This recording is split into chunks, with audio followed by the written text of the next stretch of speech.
امریکی ریاست منیسوٹا میں احتجاج کے دوران امیگریشن اینڈ کسٹمز انفورسمنٹ اہلکار کی فائرنگ سے خاتون ہلاک ہو گئیں۔ مقامی حکام کے مطابق خاتون نے اہلکاروں کو اپنی گاڑی سے کچلنے کی کوشش کی تھی۔ امریکی صدر نے بھی خاتون کی موت پر امیگریشن اینڈ کسٹمز انفورسمنٹ اہلکار کا دفاع کیا ہے۔ اس معاملے پر تفصیلات اس رپورٹ میں۔ امریکہ میں غیر قانونی طور پر مقیم افراد کے خلاف آپریشن کی مخالفت میں بڑے پیمانے پر مظاہرے جاری ہیں۔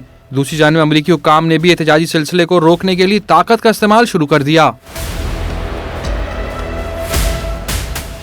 امریکی ریاست منیسوٹا میں احتجاجی کارروائیوں کے دوران امیگریشن اینڈ کسٹمز انفورسمنٹ اہلکار کی فائرنگ خاتون کی جان لے گئی۔ واقعے کی ویڈیو میں دیکھا جا سکتا ہے کہ خاتون کو روکا گیا لیکن اس کے فرار کی کوشش پر اہلکار نے فائرنگ کر دی جس سے خاتون دم توڑ گئی۔ ایک اور ویڈیو میں دیکھا جا سکتا ہے کہ ایک شخص خود کو ڈاکٹر کہہ کر خاتون کی مدد کے لیے آگے بڑھتا ہے۔